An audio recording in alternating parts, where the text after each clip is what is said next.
అసలు నిజంగా అలాంటి పరిస్థితే ఉందా? లేకపోతే సిట్టు ఇవాళ అరెస్ట్ చేస్తుంది అనేటటువంటి ప్రచారం కూడా జరుగుతుంది. సో ఏమై ఉండొచ్చు అనేటటువంటి దాని మీద మీరు మీ కామెంట్స్ పెడితే ఖచ్చితంగా వాటి మీద కూడా మనం చర్చించేటటువంటి ప్రయత్నం చేద్దాం. కారుమంచి రమేష్ గారు, గుడ్ మార్నింగ్ సార్. సో ఏంటి అసలు మీరు అసలు లిక్కర్ స్కామ్ అంటే వినరు, అంటే లిక్కర్ స్కామ్ అనే మాటని మీరు ఒప్పుకోరు అనుకోండి, అది వేరే విషయం. ఈ లిక్కర్ కేసుకు సంబంధించి అసలు ఏంటి వాస్తవంగా పెద్దిరెడ్డి మిథున్ రెడ్డి గారే అంతిమ లబ్ధిదారుడు, తర్వాత లబ్ధిదారుడు అనేటటువంటి వాదన కూడా వ్యక్తమవుతూ ఉన్నటువంటి సందర్భం. ఇప్పటికే మీ పార్టీకి సంబంధించిన కొంతమంది నాయకులను అరెస్ట్ చేశారు. ఆ హయాంలో ఉన్నటువంటి జగన్మోహన్ రెడ్డి గారి అనుచరులను అరెస్ట్ చేశారు.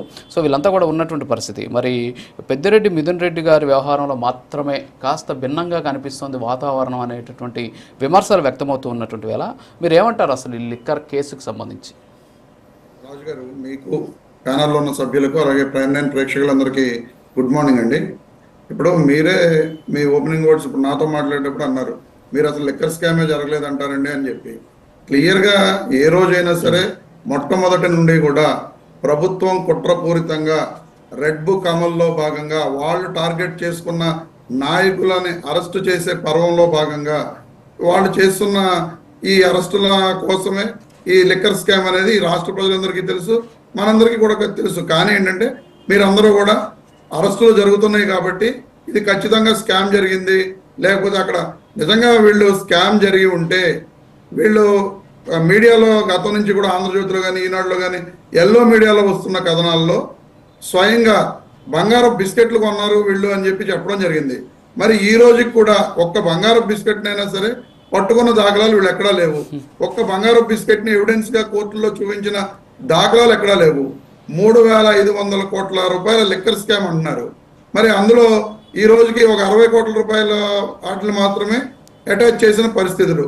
మరి అక్కడ పెట్టుబడులు పెట్టారు, ఇక్కడ పెట్టుబడులు పెట్టారని చెప్పి వీళ్ళు కట్టుకథలు అల్లుతూ, ఎందుకంటే మీ అందరికీ తెలుసు ఫస్ట్ ఈ కేసు నమోదు చేసింది సిఐడి ద్వారా నమోదు చేయడం జరిగింది.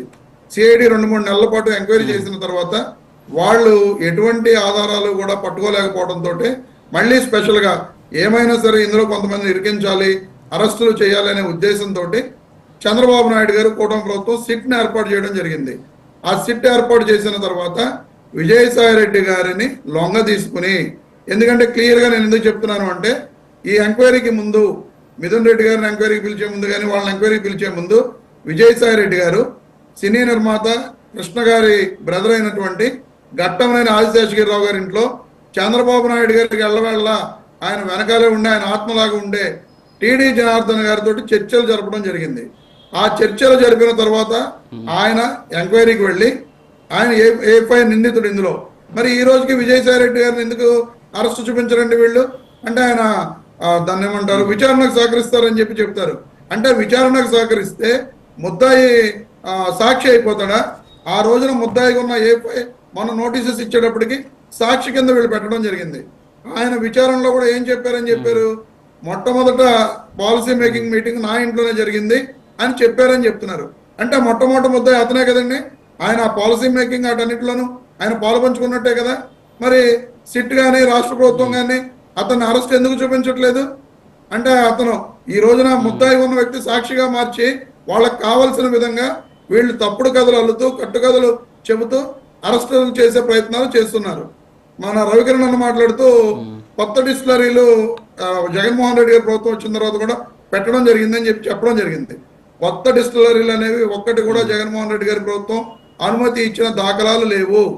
రాజకేశ్ రెడ్డి అనే వ్యక్తి డిస్టిలరీని ఆ లీజుకి తీసుకున్నారు తప్ప ఎక్కడా కూడా కొత్త డిస్టిలరీని అనుమతికి తీసుకున్న దాఖలాలు అయితే లేవు. అలాగే రాజకేశ్ రెడ్డి ఎవరో నాకు తెలియదని చెప్పి జగన్మోహన్ రెడ్డి గారు చెప్పినట్లుగా రవికిరణ్ అన్న చెప్తున్నారు. మరి నాకు తెలిసి నేను ఇంతవరకు కూడా రాజకేశ్ రెడ్డి తెలియదు అని చెప్పి జగన్మోహన్ రెడ్డి గారు చెప్పినట్టు నేను చూడలా.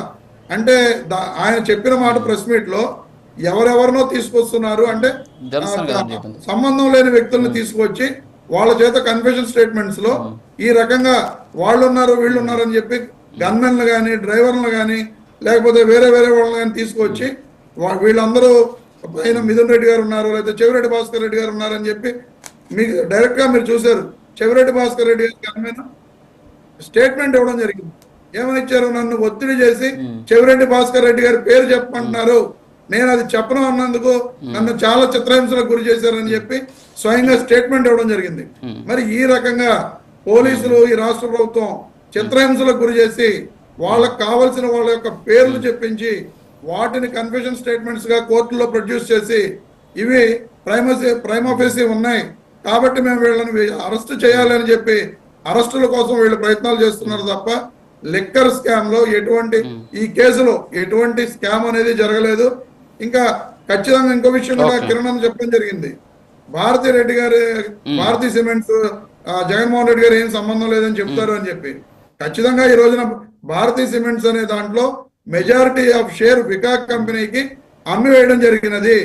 ఆ వికా కంపెనీ యొక్క ప్రతినిధి గోవిందప్ప బాలాజీ తప్ప జగన్మోహన్ రెడ్డి గారు సంబంధించిన ప్రతినిధి కాదు, ఆయనకి ఏ విధమైన సంబంధం లేదనేది క్లియర్ గా జగన్మోహన్ రెడ్డి గారు చెప్పడం జరిగింది తప్ప మెజారిటీ షేర్ ఉన్న వాళ్ళ యొక్క వాళ్ళు ఏం చెప్తే అది ఆ కంపెనీలో జరుగుతుంది తప్ప లెస్ షేర్ ఉన్న వాళ్ళ మాట జరిగే ప్రసక్తే ఉండదు. కానీ ఇవన్నీ కూడా వీళ్ళు చెప్పకుండా ఎంతసేపు కూడా భారతీ సిమెంట్స్ జగన్మోహన్ రెడ్డి గారిది లేదా రాజ్ రెడ్డి ఆయన నాకు తెలియదు అన్నారు. ఈ విధంగా ప్రజలను మభ్యపెట్టి ఇందులో ఏదో జరిగిందని చెప్పి చూపించడం కోసం వీళ్ళు ప్రయత్నాలు చేస్తున్నారు. అలాగే టీడీపీ ప్రతినిధి గారు మాట్లాడుతూ ఒక్క నిమిషం సార్ రాజు గారు టీడీపీ ప్రతినిధి గారు మాట్లాడుతూ డిజిటల్ ట్రాన్సాక్షన్స్ అనేవి జరగలేదు, డిజిటల్ ట్రాన్సాక్షన్స్ జరగకపోవడం మూలంగానే ఈ కుంభకోణం అంతా జరిగిందని చెప్పి వీళ్ళు ఈ డిబేట్లకు వచ్చిన ప్రతినిధులందరూ కూడా మాట్లాడుతుంటారు. కానీ ప్రభుత్వం అక్కడ వాళ్ళు ఏం చెప్తారు, డిస్టిలరీల నుంచి కొనుగోలు వ్యవహారంలోనే వీళ్ళు లంచాలు 60-70 కోట్ల నెలకు లంచాలు తీసుకున్నారు. ఆ లంచాలను వీళ్ళు రకరకాల రూటింగ్ చేసి ఇలా జరిగిందని చెప్పి ప్రభుత్వం కేసు పెడుతుంది.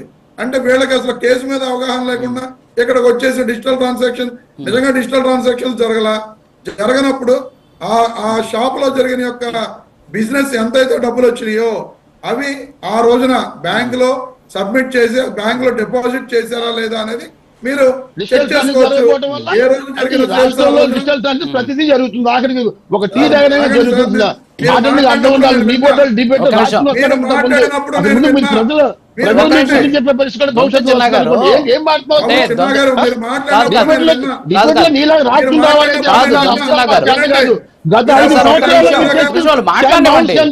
వాళ్ళు మాట్లాడిన తర్వాత సూటిగా సమాధానం చెప్పండి. ఉండండి ఒక నిమిషం ఆగండి.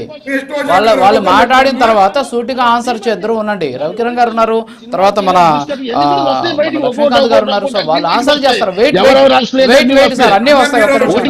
అది కాదండి దొంతుచిన్న గారు